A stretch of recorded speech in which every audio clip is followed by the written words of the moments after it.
Hi, I'm here to tell you a little bit more about the way in which the government of Kuwait is trying to buy and sell the identity of its own stateless people with the island of Comoros. On the 30th of October 2014, just a few days ago, Kuwait delivered a speech at the United Nations about its care and concern for human rights.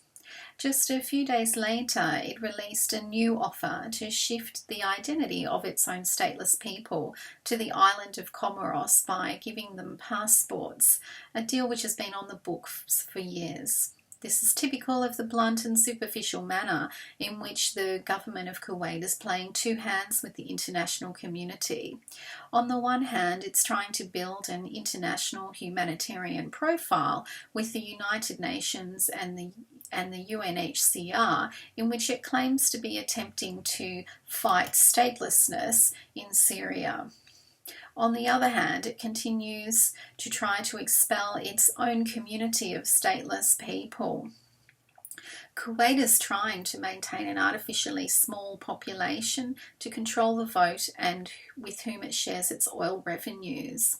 Already it's expelled the stateless population and no longer includes them on the census, so it's very difficult for international agencies to tell actually how many people are in the population at the present time. However, it's the government's stupidity that characterises Kuwait's inability to develop into the humanitarian state that it would like to see itself be and to economically sustain itself into the future. The prospect of passport distribution and subsequent underemployment as non-nationals on insufficient wages will not change anything for the stateless population. At the moment, they are underemployed on insufficient wages, on wages that often can't provide a living or certainly can't help them sustain their families, who often contain many members that are unemployed. Being unemployed or employed with no employment protection whatsoever and on insufficient wages points to the creation of a modern slave class, particularly when there has been a plan to administratively switch the identity of the entire population for decades. The Kuwaiti government plans to turn the stateless population of Kuwaitis into expatriate non-national workers. It appears that the government's running out of patience after it removed the rights of participation in society to the stateless population from 1986. But be that as it may, it has refused to process citizenship claims since 1960s. The so-called reforms during the Arab Spring have been partial and conditional, and they have never been given to the entire stateless population.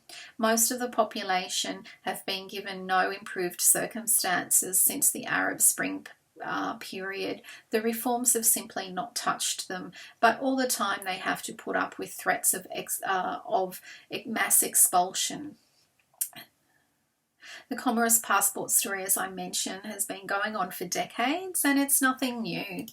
Previously, more than 4,000 military men were subjected to this scam by their military employer, as reported by researchers.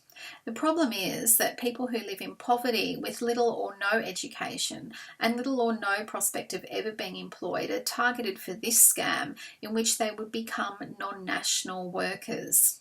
In the past, stateless people comprised some 1/3 of the local indigenous Kuwaiti population.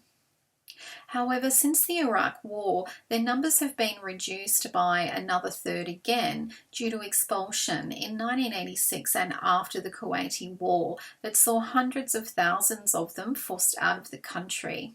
You can find out more about this in Human Rights Watch's report on the Bedoon of Kuwait in 1995. As I mentioned, the government has also expelled the population from the census so that the international community cannot find information about the size of the population. Stateless people in Kuwait have no legal protections when they work. They can be unpaid by their employer, and they have no legal recourse for this. When people live in poverty and have no legal rights, they have no capacity to ensure that employers are going to make good on their promises to pay them. People can be led on with promises of salaries never to be paid, or given salaries in advance and then led into indebtedness and servitude. They can be beaten up by their employers, which is also reported, although most Kuwaiti citizens, I'm sure, are very good and decent people, and I've met quite a few of them. But all of these scenarios are typical. Stateless people are characteristically underpaid for all of the above reasons, and because their payment depends on the outlook of the employer, but also on the government, who keeps an eye on the employers. Usually they're paid about 25% of what a Kuwaiti would receive in the same job, Kuwaiti citizen I mean. I received this figure from a number of people who were unknown to each other and employed across different areas with a variety of employment experiences and qualifications. Many of the Bedoon are historically the intellectual class of Kuwait. Previously, stateless people were provided free education alongside citizens before their rights were progressively removed from them. They tended to work in the literary professions, typical of the inclination for Bedouins to have a beautiful way with words. Citizens do not have to work, and when they do, they can retire by 42 years of age. Usually they're employed in the public service, where efficiency and hard work are simply not required and not part of the culture. Economic researchers tell this story again and again. But there's a joke in Kuwait that tells the story even better, about how Kuwaitis never turn up for work. They simply receive wages into their bank accounts, while stateless people and expatriate workers are the people who actually turn up for work and who get paid. Now, I wouldn't assume or claim for a minute that this applies to everyone in Kuwait and all citizens at all. I know many hard-working Kuwaiti citizens. However, it needs to be understood that this is the in-joke in Kuwait, to the extent that it can be assumed that it generally applies, but it's also backed up by research. Lowly paid labourers are expatriates who are paid the worst, as indicated by research on employment in Kuwait. However, this does not take into account the stateless people who are self-employed, who work on the roadside and live in their cars because they're homeless. They tend to sell seeds or watermelon. At least badly paid and badly treated expatriates can go home. The stateless people of Kuwait cannot do that because they're Kuwaiti and they lived in Kuwait for generations, obviously. They often have to support family members who can never obtain employment. So for the people who are unemployed, they're constantly under a lot of pressure. They also have to cope with chronic employment instability because they're not employed on a contract basis, because they have no legal rights.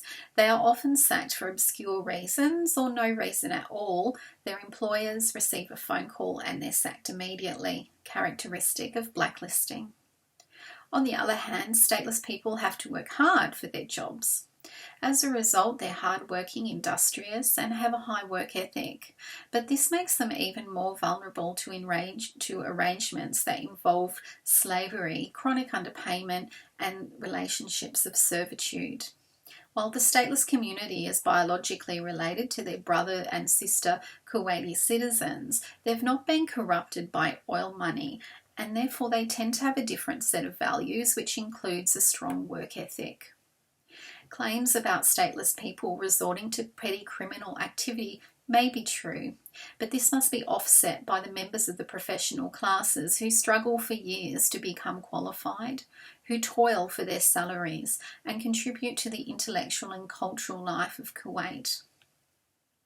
However, always over their shoulder is the government regime which seeks to push them out and to expel them or to turn them into non-nationals while they remain in the country with no employment protections.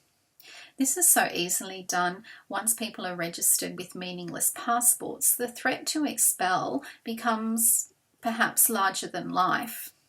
While the population remains stateless, they cannot be deported en masse. But once they have an alternative passport, they can be exported en masse if the government wishes to do so. Will it make good on its threats to expel the entire population and to deport them? Will they be deported or allowed to remain in Kuwait with their families, given a work permit and employed in conditions of slavery? The government of Kuwait continues to enjoy exercising this uncertainty over the fate of the community who are stateless, as it has since the 1980s, while claiming at the United Nations that it cares about humanitarianism and human rights. I hope this helps you to understand a little bit more about what's behind the Comoros passport scam and the real reason why Kuwait is trying to buy and sell the identity of its stateless people.